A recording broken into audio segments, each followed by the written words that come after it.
Tonight, an economic slowdown sparks fears of recession. The best thing we can do right now is put our economy in a better position. The White House response to today's sinking GDP numbers.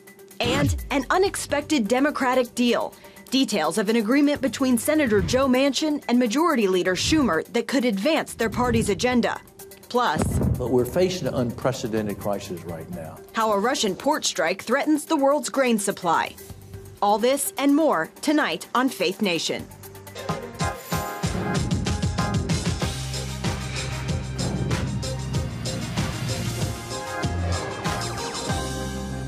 Is America in a recession or not? Welcome to Faith Nation. I'm John Jessup. In Washington, I'm Caitlin Burke.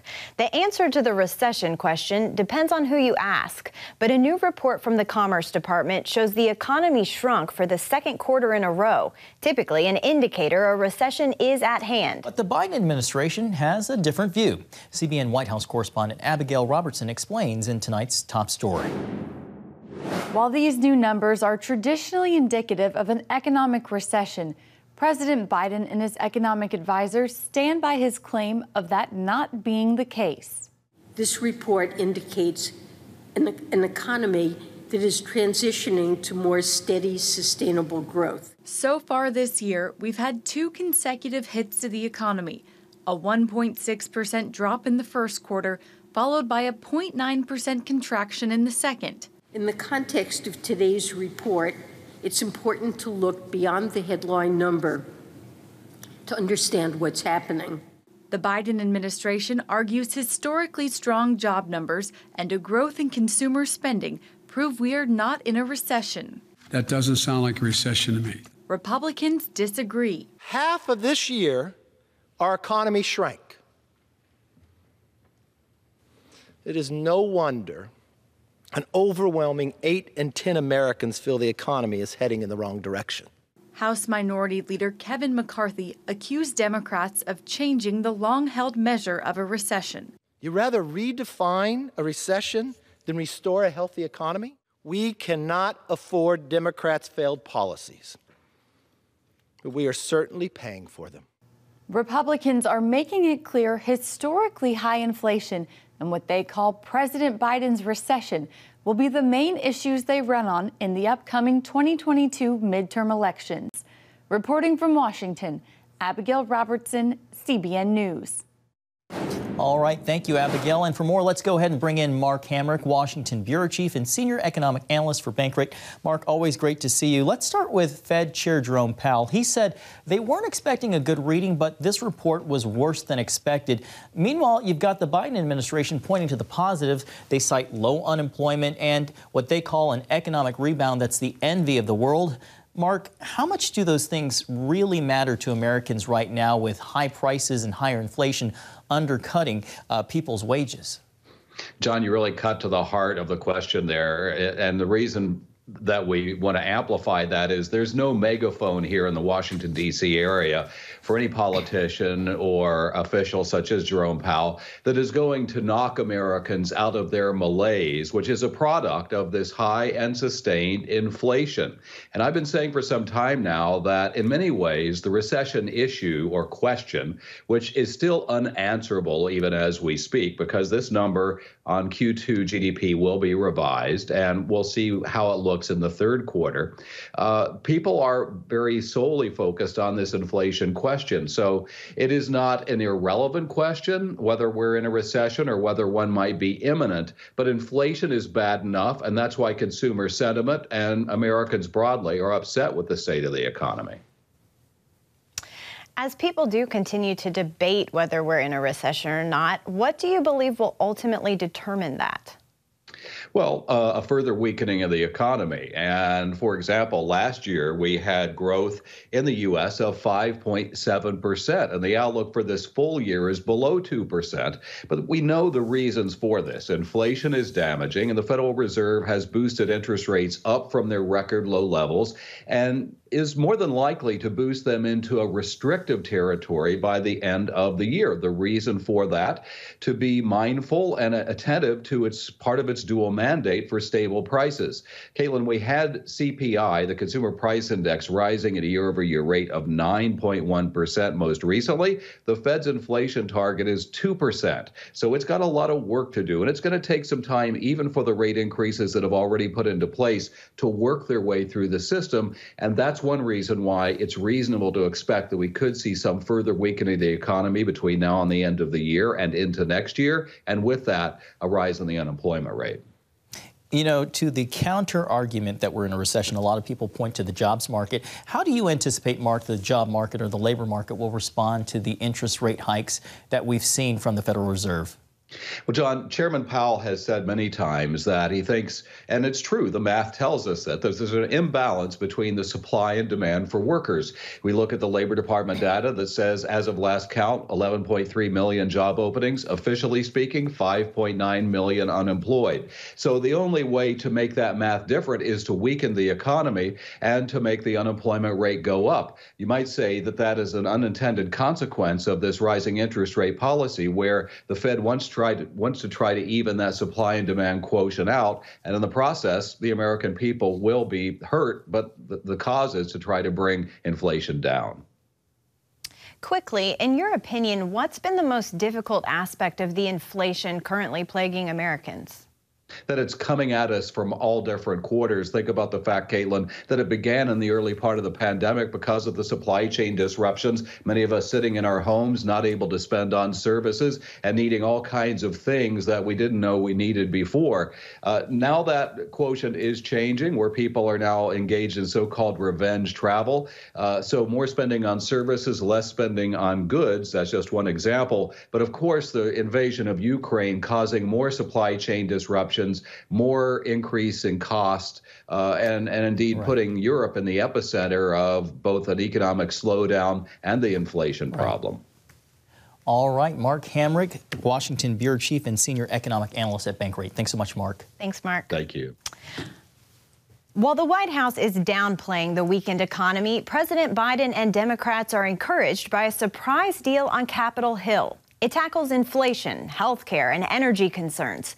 CBN's Capitol Hill correspondent Matt Galka joins us with a breakdown of the bill. Matt, maybe a major win for the Democratic agenda, but it's building some fierce Republican opposition. Yeah, and it certainly was a shock to a number of lawmakers and others, but Democrats are celebrating this as a sweeping agenda win that was long thought dead. But Republicans maintain the deal will not do any of the things it promises. West Virginia Democrat Joe Manchin had been seen as a spoiler to President Joe Biden's $2 trillion Build Back Better agenda. Now he becomes a savior in a $700 billion Democrat proposal renamed the Inflation Reduction Act. This is the strongest bill you can pass to lower inflation, cut the deficit, reduce health care costs, tackle the climate crisis, and promote energy security. All the time while reducing the burdens facing working class and middle class families. So pass it. Pass it for the American people. Almost $370 billion will go to climate and energy initiatives. It includes a mandate to protect oil and gas lease sales while also looking to cut emissions by 40% over the next 8 years. $64 billion goes towards extending health care subsidies under the Affordable Care Act, and supporters say lowering inflation would result from $300 billion in deficit reduction through raising the minimum corporate tax for billion-dollar companies. Democrats have outlined a giant package of huge, new, job-killing tax hikes. Green New Deal craziness that will kill American energy, and prescription drug socialism that will leave us with fewer life-saving medicines. A reckless taxing and spending spree that will delight the far left and hammer working families even harder. The ripple effects are being felt around the Capitol. Some Democrats accuse Republicans of playing politics by blocking unrelated bills because of the deal. A bill expanding health care to veterans exposed to burn pits was blocked by Republicans Wednesday, who had previously voted for the legislation, drawing anger from some Senate Dems. The truth is that reconciliation bill will stand on its own merits, as this bill should have stood on its own merits. They should not be connected, and I don't know why anybody thinks that they ought to be. Our veterans are too important. If Democrats can get all of their members on board, a procedural move could leave Republicans powerless to block this. But one key senator whose stance is still unknown is Arizona's Kyrsten Sinema. If she is a no, then Democrats will have to scramble. They hope to get this done before their August break. John and Caitlin. All right. Capitol Hill correspondent Matt Galka. Thanks so much, Matt. Well, the fight over pronouns in public schools now have parents taking legal action. We'll show you where and the one thing all the plaintiffs have in common. And welcome back. The World Health Organization wants to change the way people view gender, updating an agency manual with an explanation of gender that goes beyond male and female. The WHO says in light of new scientific evidence, it's promoting what's called the Gender Mainstreaming Manual. It bypasses the traditional binary approach, instead focusing on gender and sexual diversity. CBN's Brody Carter has the story and joins us now. Brody, the move is receiving some pushback.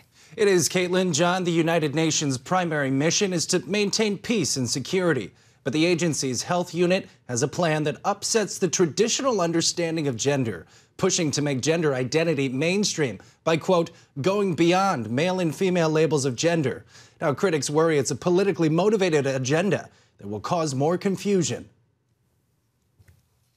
The WHO has already made explicit that their new manual is going to be promoting a non-binary concept of sex and gender, for example. The WHO's Gender Mainstreaming Manual aims to teach the world about gender roles in relation to health-related behaviors. It's widely used and cited and supports new healthcare policies and laws. And pretty soon, the manual could change the way we talk about sex and gender. And so, people can cite the WHO and say, well, we're just doing this. It's, follow the science, follow the experts on this. Rebecca Oss, Director of Research at the Center for Family and Human Rights, says the World Health Organization pioneered making transsexuality mainstream in 2018, when it removed from its list of mental health disorders gender dysmorphia, formerly the mental illness associated with identifying as transgender. They're really trying to have it both ways. They want to say, first of all, there's absolutely nothing wrong with you. You're perfectly fine. And we have, we have treatments for you. We can give you surgeries. We can give you hormones, to fix what's not wrong with you. Updates to the gender mainstreaming agenda include changing key concepts around gender to include power dynamics, privilege, and inequality, normalizing gender identity outside of male and female, and introducing new lessons and team-building exercises to teach healthcare professionals why male and female genders discriminate against transgender people. This is really an effort to try to really intimidate and streamline a particular way of thinking and talking about this issue. Nicole Hunt, Life Issues Analyst for Focus on the Family. Even culturally, we're seeing this pressure. For instance, just last week, the Merriam-Webster dictionary, online dictionary, announced that it was changing its definition of female to include anyone who has, quote, a gender identity that is opposite of male. They're trying to change a narrative about family, and it's something that Christians need to be prepared to defend. Rebecca and Nicole say the gender mainstreaming update is based on political wins, noting the World Health Organization's largest donor is the White House, allocating between $200 and $600 million every year. They warn this update to the manual could have legal consequences. Then what we're going to see is we're going to start to see more of an acceptance of things that are anti-biblical, and that is going to influence the laws of this land and the way that our Constitution is interpreted. The updated manual will be released in the coming months. Critics encourage parents to learn what's in it to better defend against it. Brody Carter, CBN News. All right, thank you, Brody. Well, the rowdy fights we saw playing out this past spring at local school boards are spilling into the courtroom, with parents upset over transgender policies that they describe as the indoctrination of their kids. CBN senior Washington correspondent Tara Mergener reports on a Virginia school district accused of hiding sensitive information on gender identity from parents. Harrisonburg is one of several school systems faced with legal action in recent months. The lawsuit alleges the district is promoting gender fluidity while hiding it from parents. Middle school teacher Deb Figliola is one of those suing the district. We are putting kids in the middle of unknown territory. The policy in question requires teachers to ask students which name and pronoun is preferred, and teachers must use it. A guidance counselor is to be notified if the student's choice is different from their biological sex, although school officials are forbidden to tell parents. Teachers were not to speak to parents at all in any way, shape, or form, not even to refer to the new name that the student was using. The Alliance Defending Freedom has filed suit against Harrisonburg City Public Schools on behalf of 6 parents and teachers. As practicing Christians, the plaintiffs say this policy forces staff members to go against their faith, that it violates free speech and usurps parental rights. Experts agree that parents should be involved in important decisions like these in kids' lives. And so that's something that's so dangerous about this policy. District officials declined CBN's request for an interview, pointing us instead to this statement that reads in part, "The focus is always to foster a team approach that includes and supports the unique needs of the student and family on a case-by-case basis." At least 18 states, along with D.C. and Puerto Rico, have recently issued school guidance in some form focused on inclusion and treatment of transgender students. Lene Erickson, who came out to her own parents years ago, calls the issue complicated. Folks are trying to figure out how to protect trans kids in a way that really respects all of the complicated dynamics in talking to kids about their gender identity. Citing confidentiality and privacy, public schools often don't tell parents when students socially transition. They made the decision to keep a student's preferred pronouns of they and them instead of she under wraps. Like Harrisonburg schools, a growing number of districts in other states face complaints over secrecy. You took away my ability to parent my child, even before I had any knowledge. Others argue there are good reasons for not notifying parents. They point out examples such as to avoid outing kids who could be in harm's way at home, or kids not ready to tell parents. The number one priority is what is in the interests and welfare of the child. Deb, an educator of 25 years, however, maintains moms and dads are being kept in the dark at a time children need them most. Parents are the most important people in children's lives. Meanwhile, as the debate plays out, experts say the number of gender-questioning youth is on the rise, partly because there is less social stigma. In Washington, I'm Tara Mergener, CBN News. A worldwide hunger crisis made worse by the war in Ukraine. The details and what can be done next on Faith Nation. The world is facing a hunger crisis, and Russian President Vladimir Putin could be making it worse. That's right. Ukraine is trying to ship much-needed grain out of its Black Sea port, but just after signing an agreement to let that happen, Russia fired missiles at that very port. Now concern is mounting that millions of tons of grain will stay stuck in silos while people around the world starve. Dale Hurd reports. The U.S. is accusing Vladimir Putin of using food as a weapon after his forces attacked a key port used to get desperately needed grain to the world. There was worldwide condemnation of the Russian missile strikes on the Black Sea port of Odessa, just one day after Russia signed a UN-brokered agreement to allow grain ships to begin leaving. Firefighters battled the flames, dousing ships with water. Russia first denied it hit the port, then admitted it did, claiming it hit military targets. This Ukrainian parliament member says responsibility for getting Ukrainian grain to the world now rests with Vladimir Putin. Are they really willing to deblocate the Ukrainian seaports to let us, Ukraine, export more than 20 million tons of grain? The attacks not only cast doubt on the agreement between Russia and Ukraine, but further threaten grain exports and global food supply at a time when the world needs Ukrainian wheat. Ukraine produces enough grain yearly to feed 400 million people, but last year's harvest is stuck in silos, and there are fears that if it's not shipped out soon, this year's crop will be ruined because there's no place to store it. U.S. Ambassador to Ukraine Bridget Brink in a tweet called the Russian attack outrageous and said the Kremlin continues to weaponize food. The UN says over 800 million people were affected by hunger in some way last year. And David Beasley of the World Food Program says this year an estimated 285 million people face starvation. But we're facing an unprecedented crisis right now.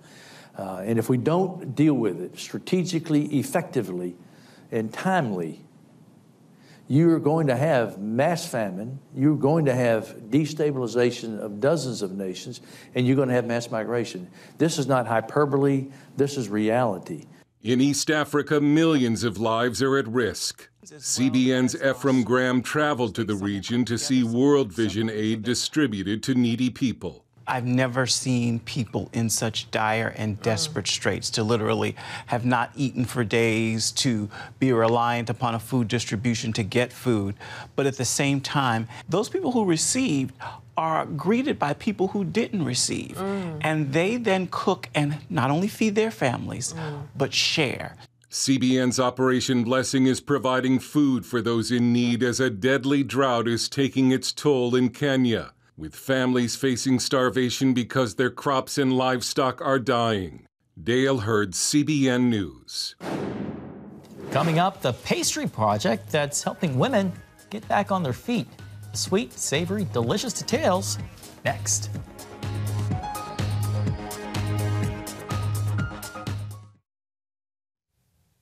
Well, finally tonight, Caitlin, I'm going to turn to you and ask, have you ever had a dessert that you would call life-changing? Definitely. Well, like you, some people in Italy are getting sweet treats that are altering their lives for the better. A program promoted by the UN and an Italian charity is teaching refugee women how to become dessert chefs. 12 ladies who were cooks in their home countries took part in the month-long workshop. Each woman made a traditional dessert from her home country, then presented it to restaurant owners for taste testing. The program is designed to equip and empower vulnerable women to make a living out of baking. And I would like to just put my name out there as a taste tester for the future. I love it because you're helping people, but you're also getting fed some sweet treats. What a great deal. I will take it. That's going to do it for Faith Nation. Have a great night.